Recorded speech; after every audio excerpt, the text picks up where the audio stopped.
नमस्कार दोस्तों।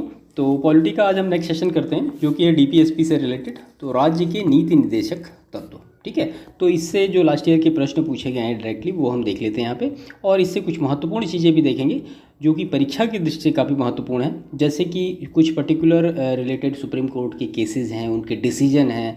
आप जैसे मान लीजिए एक गोलकनाथ का जो मामला था पंजाब वर्सेस में, उसमें एक महत्वपूर्ण निर्णय डीपीएसपी से रिलेटेड दिया गया। फिर केशवानंद भारती के मामले में भी मतलब एक महत्वपूर्ण निर्णय फंडामेंटल राइट और डीपीएसपी को मिला जुला के दिया गया।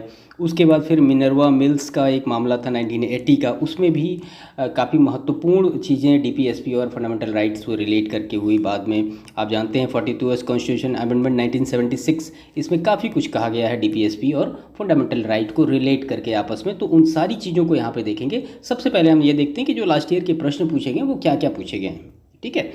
तो देखिए इसमें सबसे पहला ही प्रश्न पूछा गया कि राज्य के नीति निर्देशक तत्व हैं, तो क्या क्या है। तो वो मद्य निषेध है, गौ संरक्षण है और पर्यावरण संरक्षण है, ठीक है। 14 वर्ष तक की आयु के बच्चों को निःशुल्क शिक्षा। अब नीति निर्देशक तत्व नहीं बल्कि क्या है, ये फंडामेंटल राइट है। आपने हमारे जो पीछे वाला सेशन था उसमें सारी चीज़ें देखी हैं।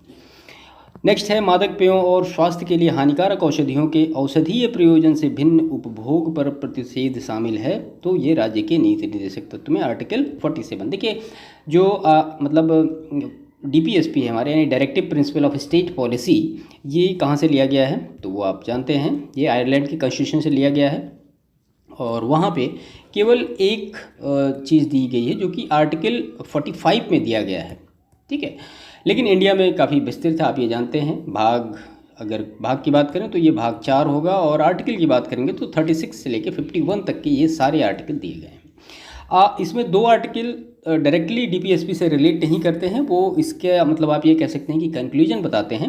एक तो है आर्टिकल 36 और दूसरा है आर्टिकल 37। बाकी जितने भी आर्टिकल आपको मिलेंगे 38 से लेकर के 51 तक के, इसमें जो बहुत सारी चीज़ें हैं वो लिखी गई हैं और वो आपको मुझे लगता है याद करनी पड़ेंगी सारी। हाँ, 36 और 37 ये समझने वाली चीज़ें हैं कि इसमें क्या है। तो सबसे पहली बात तो 36 की अगर हम बात करें तो 36 में जो स्टेट की डिफिनीशन दी गई है वो है, जो कि अगर हम अपने फंडामेंटल राइट की बात करें तो वहाँ पे आर्टिकल 12 में जो डिफिनीशन हमने आपको बताई थी सेम डिफिनीशन यहाँ भी दी गई है आर्टिकल 36 में, ठीक है। उसमें यह बताया गया कि भाई डीपीएसपी की जो प्रकृति होगी वो कैसी होगी, क्या होगा क्या नहीं होगा, ये सारी चीज़ें लिया गया ये आयरलैंड के कॉन्स्टिट्यूशन से। और मेनली जो बेस्ड है वो नेहरू रिपोर्ट आप जानते हैं, और जो भारत सरकार अधिनियम 1935 से उससे लिया गया है। अब इसके बाद अगर हम आर्टिकल 37 की बात कर लें, यहाँ पे देखिए ये सारी चीज़ें बहुत महत्वपूर्ण हैं और सामान्यतः हमें पढ़ने में नहीं आती हैं ना, बुक में ऐसा लिखा होता है। तो आर्टिकल 37 में लिखा गया है कि साफ साफ ये लिखा गया है कि ये न्याय योग्य नहीं है या वाद योग्य नहीं है। देखिए न्याय योग्य और वाद योग्य ये दोनों एक ही चीज़ें हैं। मतलब जो डीपीएसपी है उसको आप डायरेक्टली कोर्ट से इसको अप्लाई नहीं करा सकते। और इसके बाद डीपीएसपी क्या है, तो डीपीएसपी शासन में निहित मूलभूत रूप से निहित हैं, और आप मेनली ये कह सकते हैं कि ये एक वेलफेयर के लिए है, यानी कल्याण के लिए है। और मेनली जो डीपीएसपी हमारा है कॉन्स्टिट्यूशन में, ये हमें ये बताता है कि एक वेलफेयर स्टेट का स्थापना करना, यानी कल्याणकारी राज्य की स्थापना में इसका बहुत बड़ा योगदान है, ठीक है।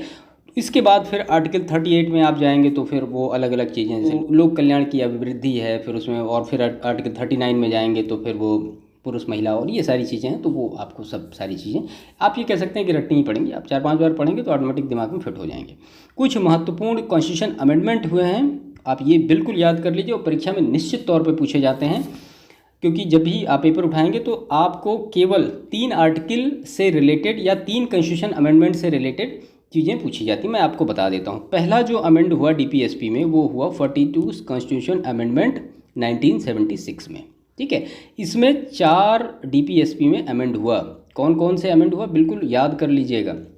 एक तो हुआ 39F बना के, इसमें कहा गया कि जो मतलब लोगों के लिए स्वतंत्र और गरिमामयी जीवन और शोषण से मुक्ति, ये सारी चीज़ें 39F में बताई गई। उसके बाद 39A एक जोड़ा गया, उसमें कहा गया कि सभी को निःशुल्क कानूनी सहायता की बात की गई। फिर उसके बाद एक जोड़ा गया 43A, इसमें उद्योगों के प्रबंधन में श्रमिकों की भागीदारी के रिलेटेड ये सारी चीज़ें कही गई। उसके बाद जो इसमें जोड़ा गया 48A, जिसमें कि पर्यावरण, वन और वन्य जीव संरक्षण, ये सारी चीज़ें कही गई। तो जो 42वां संविधान संशोधन था हमारा, उसमें 4 जो डीपीएसपी थे उनको अमेंड किया गया। कौन कौन से? 39F, 39A, 43A और 48A, ठीक है। इसके बाद जो दूसरा अमेंड किया गया डीपीएसपी की बात करें तो 86वां संविधान संशोधन 2002, ठीक है।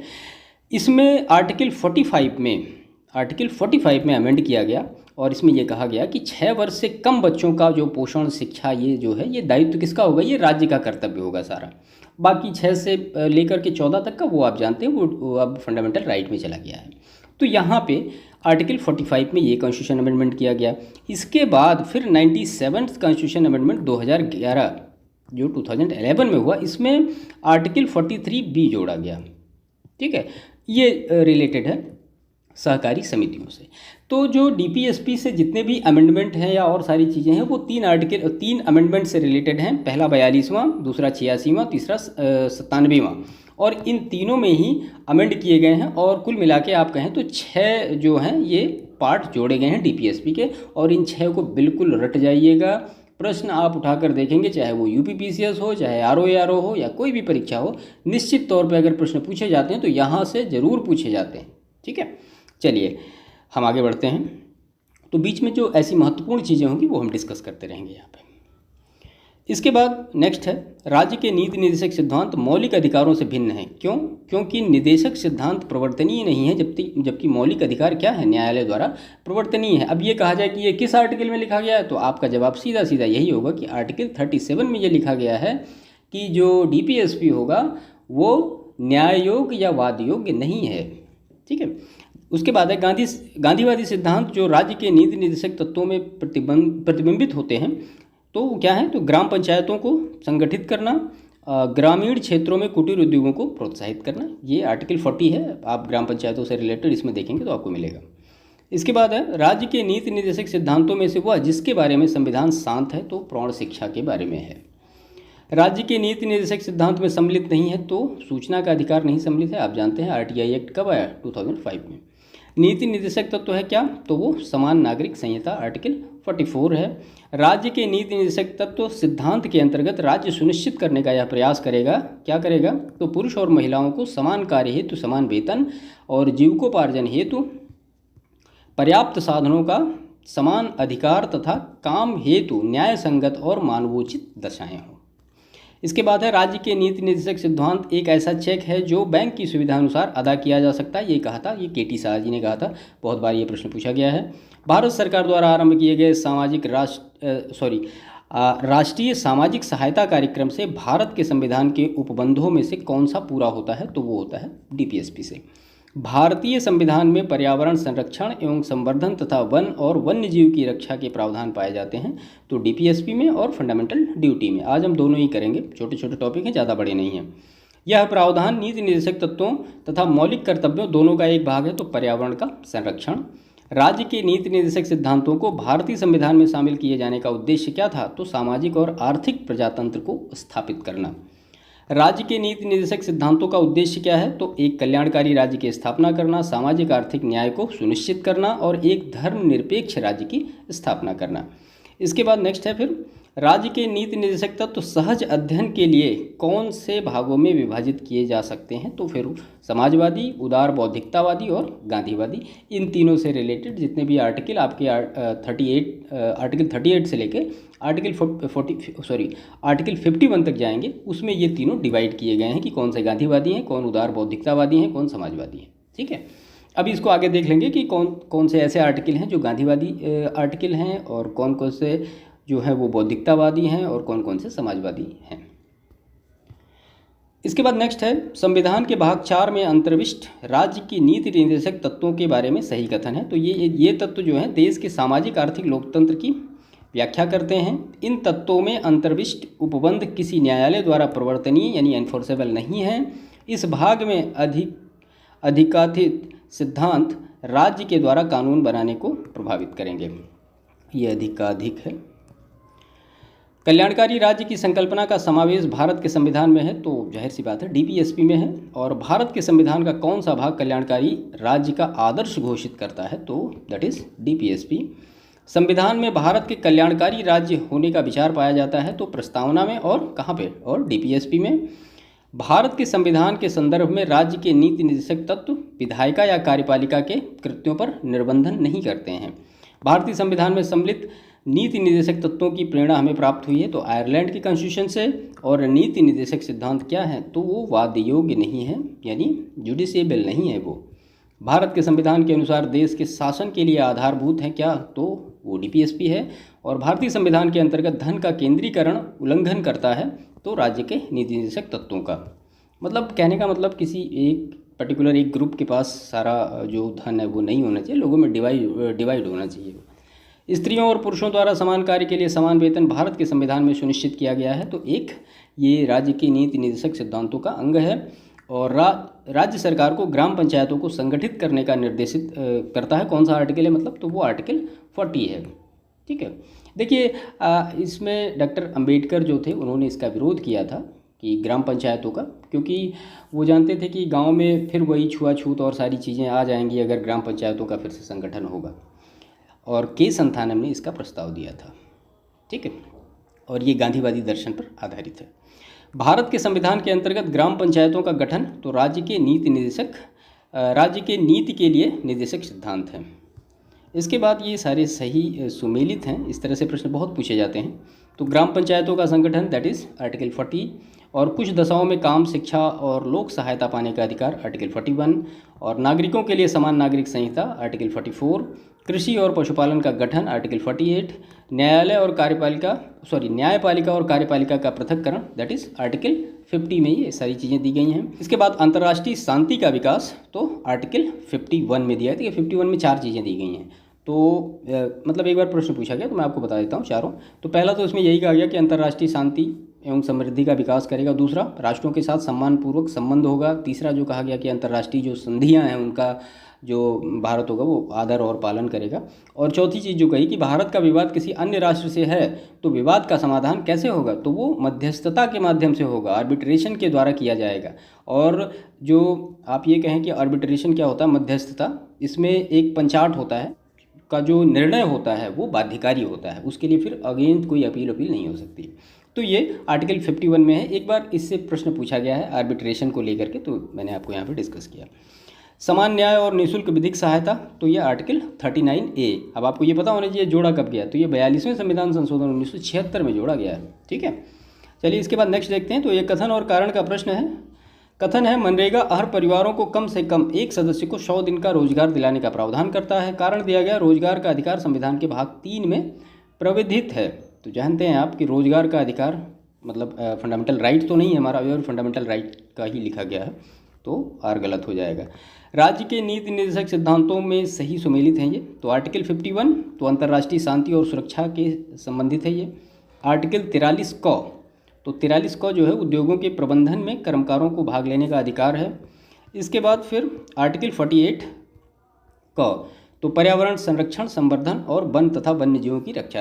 देखिए अभी हमने आपको पहले ही बताया कि 42वें संविधान संशोधन 1976 में 4 अमेंड किए गए, 4 चीज़ें जोड़ी गई हैं, 39A और F, उसके बाद 43A और उसके बाद 48A। तो ये देखिए सीधा सीधा प्रश्न इस तरह से पूछा गया है जो DPSP में अमेंड हुए हैं। ये सही सुमेलित हैं। समान न्याय और निःशुल्क विधिक सहायता आर्टिकल 39A। अब आप 39A आप जानते हैं 42वें संविधान संशोधन से जोड़ा गया। मैं बार बार इसलिए बोल रहा हूँ कि चीज़ों को आप सुनते सुनते ही याद हो जाए, फिर बाद में दोबारा आपको इसके बारे में सोचना ना पड़े। कृषि और पशुपालन का संगठन, तो ये आर्टिकल 48 से रिलेटेड है। और उसके बाद यहाँ पे ग्राम पंचायतों का संगठन, तो ये आर्टिकल 40 से रिलेटेड है। और पुरुषों और स्त्रियों दोनों में समान कार्य के लिए समान वेतन, ये आर्टिकल 39D है। ठीक है, फिर से ये सही सुमेलित है।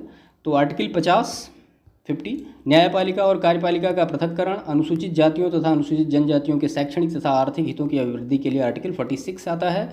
और सहकारी सोसाइटी का संवर्धन 43B। अब देखिए 43B कब जोड़ा गया भाई, तो ये 97वां संविधान संशोधन अधिनियम 2011 में जोड़ा गया है। ग्राम पंचायतों का गठन और उन्हें स्वायत्त शासन की इकाइयों के रूप में कार्य करने के योग्य बनाना, तो आर्टिकल 40। इसके बाद 42वें संविधान संशोधन द्वारा किस आर्टिकल के माध्यम से श्रमिकों के प्रबंधन की भागीदारी सुनिश्चित की गई, तो वो 43A है। इसके बाद फिर ये नेक्स्ट है, भारत में न्यायपालिका तथा कार्यपालिका से पृथक्करण किसे व्यादेशित है, तो राज्य के नीति निर्देशक तत्व में आर्टिकल 50 में दिया गया है। भारत के संविधान में अंतर्राष्ट्रीय शांति और सुरक्षा की अभिवृद्धि का उल्लेख किसमें है, तो वो आर्टिकल 51 में है जो कि DPSP है। भारत की विदेश नीति संबंधित है, तो आर्टिकल 51 से संविधान जिनके शोषण के विरुद्ध अधिकार स्वीकृत करता है, तो किनके किनके, तो बच्चों के, स्त्रियों के और जनजातियों के। ये तीनों फैक्ट आप याद रखिएगा कि संविधान में अगर किसी के शोषण के विरुद्ध अधिकार की बात हो रही है तो कौन कौन से लोग हैं, तो वो पहला बच्चे हैं, दूसरा स्त्रियां हैं और तीसरा जनजातियां हैं। इसके बाद फिर ये यहाँ पे फंडामेंटल ड्यूटी के बारे में है डिटेल। तो ये पूरा डीपीएसपी से रिलेटेड पर्टिकुलर फैक्ट थे, इसके बारे में यहाँ पे हमने डिस्कस किया जो लास्ट ईयर के प्रश्न पूछे गए थे। अब इससे कुछ महत्वपूर्ण चीज़ें और भी हम देख लेते हैं जो कि पर्टिकुलर केसेस से रिलेटेड हैं। कई बार प्रश्न स्टेटमेंट में इस तरह से पूछे जाते हैं, इसको आप नोट कर लीजिएगा। तो फंडामेंटल राइट और डीपीएसपी, इसके मध्य जो विवाद और संबंध है वो क्या क्या है हम देख लेते हैं। देखिए, सबसे पहला जो मतलब अगर आप कहें कि केस है तो वो है मद्रास राज्य वर्सेस कौन, चंपकम दोराइजन। ये मामला हुआ था 1951 में।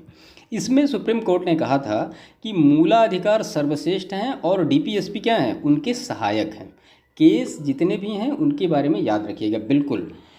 तो मद्रास राज्य बनाम चंपकम दोराइजन 1951 के मामले में सुप्रीम कोर्ट ने कहा कि मूलाधिकार क्या है, वो सर्वश्रेष्ठ है और डीपीएसपी उसके सहायक है। तो ये तो हो गया पहला मामला। इसके बाद दूसरा मामला जो है, दूसरा जो केस है वो है गोलकनाथ वर्सेस पंजाब राज्य, ठीक है, वर्सेस पंजाब राज्य। ये मामला हुआ 1967 में। इसमें सुप्रीम कोर्ट ने कहा कि फंडामेंटल राइट में संशोधन नहीं किया जा सकता, और मतलब अगर आप डीपीएसपी को इधर उधर करना चाहते हैं, डीपीएसपी को लागू करने के लिए, कहने का मतलब ये, डीपीएसपी को लागू करने के लिए आप फंडामेंटल राइट में संशोधन नहीं कर सकते हैं, ठीक है। तो ये है गोलकनाथ वर्सेस पंजाब राज्य का मामला। तीसरा जो अमेंड हुआ वो 24वां संविधान संशोधन और 25वां संविधान संशोधन, ये दोनों हुए 1971 में, ठीक है, और ये किया संसद ने, ठीक है। तो इसमें क्या हुआ, 24वें संविधान संशोधन में उन्होंने कहा गया कि मूलाधिकार में संशोधन हो सकता है, आर्टिकल 13(4), ठीक। अगर 25वें संविधान संशोधन की बात करें तो यहाँ पे दो फैक्ट निकल के आए सुप्रीम कोर्ट के थ्रू, संसद के थ्रू। उनने कहा आर्टिकल 39(b) और आर्टिकल 39(c) को आर्टिकल 14, 19, 21 के ऊपर वरीयता प्राप्त रहेगी। और दूसरा जो कहा कि डीपीएसपी को लागू करने के लिए कोई भी कानून बनता है तो न्यायालय में उसे चुनौती नहीं दी जा सकती है। ये 25वें संविधान संशोधन की बात है। और बाद में इसी जो डीपीएसपी को लागू करने के लिए अगर कोई कानून बने तो न्यायालय उसे चुनौती नहीं दी जा सकती है, केशवानंद भारती मामले में इसी चीज़ को चैलेंज किया गया, ठीक है। अब जब केशवानंद भारती मामले में इसको चैलेंज किया गया तो उसमें जो कोर्ट ने डिसीजन दिया, उन्होंने कहा कि फंडामेंटल राइट और डीपीएसपी एक दूसरे के पूरक हैं, और इसी मामले में 25वां संविधान संशोधन अधिनियम 1971 को, इसका जो दूसरा पार्ट था, ये पार्ट सुप्रीम कोर्ट ने कैंसिल कर दिया, इसको निरस्त कर दिया, ठीक। इसके बाद फिर क्या होता है, 42वां संविधान संशोधन आता है 1976 में, और इसमें केशवानंद भारती का निर्णय समाप्त किया जाता है संसद के थ्रू, ठीक है। यानी संसद कोई भी संविधान में संशोधन करती है तो उसे न्यायालय में चुनौती नहीं दी जा सकती है, ये संशोधन किया गया। और दूसरी चीज़ कही गई कि जो सभी डीपीएसपी हैं वो फंडामेंटल राइट पर उनकी प्रभाविता प्राप्त करेंगे। तो ये संसद का संशोधन हो गया 42वां। इसके बाद आता है नेक्स्ट, जो कि है मिनर्वा मिल्स वर्सेस भारत संघ मामला 1980। इसमें 42वां संविधान संशोधन, ये जो दोनों इसकी चीज़ें बताई गई थी कि संसद कोई भी संविधान संशोधन कर सकती है और डीपीएसपी फंडामेंटल राइट से रिलेट करके, इसको चैलेंज किया गया मिनर्वा मिल्स मामले में। और इसमें ये जो मामला दूसरा था कि डीपीएसपी को फंडामेंटल राइट पर प्रभाविता प्राप्त होगी, इसको सुप्रीम कोर्ट ने कैंसिल कर दिया। और उन्होंने कहा, ये निर्णय काफ़ी महत्वपूर्ण है, आपको जानना चाहिए कि डीपीएसपी जो है वो साध्य है या लक्ष्य है, और फंडामेंटल राइट क्या है, वो एक साधन है, ठीक है। यानी कहने का मतलब एक बैलेंस बना, यहाँ पे सुप्रीम कोर्ट ने यहाँ पे एक बैलेंस बनाया। उसके बाद उसमें कहा गया कि डीपीएसपी को लागू करने के लिए फंडामेंटल राइट में संशोधन की आवश्यकता है तो वो राज्य चाहे कर सकता है, राज्य चाहे तो ये लागू कर सकता है, उसमें कोई दिक्कत नहीं। तो अभी की जो स्थिति है वो ये है। मैंने आपको पूरा इतिहास 1951 से लेकर के 1980 तक का जो भी इससे रिलेट करता था फंडामेंटल राइट और डीपीएसपी से रिलेटेड, वो सारी चीज़ें यहाँ पे डिस्कस कर दी। आई होप ये सारी चीज़ें क्लियर हुई होंगी। देखिए, मैं फिर से आपसे कहूँगा कि अगर सारी चीज़ें आपको सही से समझ में आ रही हैं, बेहतर आ रहा है, या मान लिया कोई प्रश्न अगर आपके मस्तिष्क में इससे रिलेटेड उभरता है तो आप उसके लिए आप हमें कमेंट कर सकते हैं। और हाँ, चैनल को सब्सक्राइब ज़रूर करिए, वीडियो को लाइक करिए और दूसरों को शेयर करिए, चलिए, इसके बाद हम फंडामेंटल ड्यूटी के बारे में देख लें। छोटा सा टॉपिक है, कोई बहुत ज़्यादा बड़ा टॉपिक नहीं है। देखिए भाग 4 आपने देखा तो वो तो देखा डीपीएसपी, और यहाँ पे 4 का ए यानी भाग 4A में आर्टिकल 51A, इसमें 42वां संविधान संशोधन 1976 करके ये सब जोड़ा गया। किसके रिकमेंडेशन पे जोड़ा गया? तो वो स्वर्ण सिंह कमेटी के रिकमेंडेशन पे जोड़ा गया। और दूसरी चीज़ जो फंडामेंटल ड्यूटी है हमारी, ये केवल और केवल सिटीजन के लिए है, एलियन के लिए नहीं है। ठीक है, तो ये समाज के लिए, राष्ट्र के लिए और लोगों के लिए है। उनके कुछ पर्टिकुलर जो ड्यूटीज़ हैं यानी उनके जो कर्तव्य हैं, क्या होने चाहिए, वो सारी चीज़ें यहाँ पे बताई गई हैं। मतलब कहने का कि सभ्य नागरिक क्या होगा, सभ्य समाज का निर्माण करेगा। तो स्वर्ण सिंह का रिकमेंडेशन आया कब था भाई? तो वो आया था 1976 में। उन्होंने तो कहा था कि 8 ही जोड़ो, 8 फंडामेंटल ड्यूटी उन्होंने बताई थी जोड़ने के लिए। लेकिन फिर बाद में 42वां संविधान संशोधन हुआ 1976 में, और वहाँ पे जोड़ी गई 10। ठीक है, तो उस समय की स्थिति थी 10। बाद में फिर से 86वें संविधान संशोधन अधिनियम 2002 से एक एफडी और जोड़ दी गई फंडामेंटल ड्यूटी। और अभी की स्थिति ये है कि टोटल 11 फंडामेंटल ड्यूटी हैं जो कि इंडिया के सिटीजन्स के लिए हैं। कौन कौन सी हैं वो आपको याद बिल्कुल होनी चाहिए, उसमें कोई दो राय नहीं है। बाकी प्रश्न इससे किस लेवल के पूछेंगे वो मैं आपको यहाँ पे बता देता हूँ। तो भाग 2 जो है वो नागरिकता से रिलेटेड, भाग 3 मूल अधिकार, भाग 4 जो है वो डीपीएसपी, और भाग 4A ये फंडामेंटल ड्यूटी। भारत की प्रभुता, एकता और अखंडता की रक्षा करें और उसे अक्षुण्ण रखें, यह उपबंध किया गया है। तो सही सुमेलित है। तो ये मूल कर्तव्य में इस तरह से कहा गया है। अंतर्राष्ट्रीय विधि के प्रति आदर बढ़ाना, प्राणियों के प्रति दया भाव रखना, ये आर्टिकल 51 गौ में कहा गया है। और ज्ञानार्जन और सुधार की भावना का विकास, ये कहा गया 51 क 6 में। और राज्य के लोक सेवाओं में न्यायपालिका को कार्यपालिका से पृथक करना, आर्टिकल 50। भारतीय नागरिकों के लिए 10 मूल कर्तव्य संविधान में जोड़े गए 42वें संविधान संशोधन के थ्रू। और मौलिक कर्तव्य से संबंधित सही कथन ये सारे दिए गए हैं, तो उन्हें संवैधानिक प्रक्रिया से ही बढ़ाया जा सकता है। अस्पष्ट विधियों की व्याख्या के लिए उनका उपयोग किया जा सकता है। किसी विशिष्ट कर्तव्य का पालन करना संवैधानिक कानून के क्षेत्र में आता है, जिसे न्यायालय निश्चित करता है। भारतीय संविधान के अंतर्गत मौलिक कर्तव्य नहीं है, तो आम चुनावों में मतदान करना ये फंडामेंटल ड्यूटी नहीं है। भारत के संविधान में आर्टिकल 51 क के उपबंधों के तहत प्रयुक्त पालन और आदर शब्द संबंधित है, तो संविधान से। भारत में मौलिक कर्तव्य है, तो हमारी मिलीजुली संस्कृति की समृद्ध विरासत को संरक्षित करना एक नागरिक के मूल कर्तव्यों में सम्मिलित है। तो प्राकृतिक पर्यावरण की रक्षा और उसका संवर्धन, स्वतंत्रता के लिए हमारे राष्ट्रीय आंदोलन को प्रेरित करने वाले उच्च आदर्शों को संजोए रखना और उनका पालन करना, वैज्ञानिक दृष्टिकोण, मानववाद और ज्ञानार्जन तथा सुधार की भावना का विकास करना, ये सारी चीज़ें हैं। इसके बाद है भारतीय संविधान के अंतर्गत मौलिक कर्तव्य में सम्मिलित है, तो देश की रक्षा करना एवं राष्ट्र की सेवा करना, हमारी सामाजिक संस्कृति की गौरवशाली परंपरा का महत्व समझना और उसका परिरक्षण करना, सार्वजनिक संपत्ति को सुरक्षित रखना और हिंसा से दूर रहना। भारतीय संविधान द्वारा प्रदत्त नागरिकों के मूल कर्तव्यों में सम्मिलित है, तो मिश्रित संस्कृति की समृद्ध विरासत की रक्षा, वैज्ञानिक मनोदशा और खोज की भावना का विकास, वैयक्तिक और सामूहिक कार्यकलापों के सभी क्षेत्रों में उत्कृष्टता के लिए प्रयत्न करना, ग्राम पंचायत, राष्ट्रीय ध्वज, अनुसूचित जाति जनजाति एवं वन्य प्राणी में से किस एक का संरक्षण भारतीय नागरिक का मूल कर्तव्य है, तो वन्य प्राणी का संरक्षण। भारत के प्रत्येक नागरिक का कर्तव्य होगा कि प्राकृतिक पर्यावरण का संरक्षण एवं सुधार शामिल है किसमें, तो 51 क के उपबंध 6 में शामिल है। ये सही कथन दिया गया है। मूल कर्तव्य मौलिक अधिकारों का भाग नहीं है। भारतीय संविधान के भाग 4 क में मौलिक कर्तव्य गिनाए गए हैं। आर्टिकल 51A प्रत्येक भारतीय नागरिक के मौलिक कर्तव्यों की व्याख्या करता है।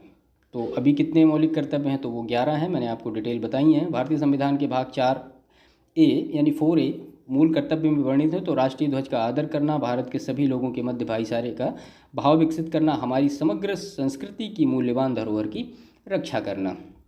इसके बाद मौलिक कर्तव्य नहीं है बल्कि नीति निर्देशक तत्व है, तो राष्ट्रीय महत्व के स्मारकों और स्थानों की रक्षा करना। ये क्या है, तो ये हमारा फंडामेंटल ड्यूटी है। इसके बाद भारतीय संविधान के अंतर्गत मूल कर्तव्य नहीं है, तो लोक चुनाव में जो मतदान नहीं कर लोक चुनाव में मतदान करना, ये हमारा फंडामेंटल ड्यूटी नहीं है। और भारत की प्रभुता, एकता और अखंडता की रक्षा करने और उसे अक्षुण्ण रखने के मूल कर्तव्य को रखा गया है, तो ये तीसरे स्थान पर आर्टिकल 51 क के तहत उपखंड ग में। भारतीय संविधान के 42वें संविधान संशोधन विधेयक द्वारा मूल कर्तव्य को सम्मिलित किया गया है, तो आर्टिकल 51 को में। और भारतीय संविधान में मूल कर्तव्यों को शामिल किया गया तो स्वर्ण सिंह समिति की संस्तुति पर। और स्वर्ण सिंह समिति 1976 के सदस्यों में कौन कौन शामिल थे, बहुत महत्वपूर्ण प्रश्न है। AR अंतुले, SS रे और CM स्टीफन। इसके बाद संविधान में नागरिकों के मूल कर्तव्य की व्यवस्था की गई है, तो 1976 के 42वें संविधान संशोधन के द्वारा। भारत के संविधान का वह भाग जिसमें मौलिक कर्तव्य उल्लिखित है, तो भाग 4A यानी 4 क में। ये कुछ महत्वपूर्ण चीज़ें थी फंडामेंटल ड्यूटी से रिलेटेड। कुछ फैक्चुअल, आप ये कहें कि कुछ कंसेप्चुअल चीज़ें इंपॉर्टेंट देख लेते हैं। तो देखिए, अगर आप जो हमारा फंडामेंटल ड्यूटी है उसका नेचर देखेंगे कि फंडामेंटल जो ड्यूटी उसकी प्रकृति कैसी है, तो ये नैतिक रूप से तो बाध्यकारी है, नैतिक रूप से क्या है, बाध्यकारी है, बट कानूनी रूप से नहीं है ये, ठीक है, कानूनी रूप से बाध्यकारी नहीं है। इसको करने के लिए फिर डिफरेंट टाइप के अलग अलग रूल्स बनाए गए हैं। बाकी बाद में एक कमेटी बैठी थी, तो वो कमेटी का नाम आपको पता होना चाहिए, JS वर्मा कमेटी। तो उन्होंने कहा था, सिफारिश किया था कि मतलब इसको बाध्यकारी किया जाए, लेकिन फिर अभी तक तो खैर ऐसा नहीं है। अब आगे की क्या स्थिति होती है वो देखा जाएगा। तो ये कुछ महत्वपूर्ण चीज़ें थी DPSP और फंडामेंटल ड्यूटी से रिलेटेड, जो कि हमने यहाँ पे डिस्कस किया। इसके बाद फिर जो हमारा नेक्स्ट सेशन पॉलिटी का होगा उसमें आएगा प्रेसिडेंट, राष्ट्रपति। तो यहाँ पे फिर प्रेसिडेंट के बारे में डिटेल अपने नेक्स्ट सेशन में करेंगे, ठीक है। तो सेशन को समाप्त करते हैं, बाकी मिलते हैं जल्दी ही। तब तक के लिए आपका बहुत बहुत धन्यवाद। Thank you.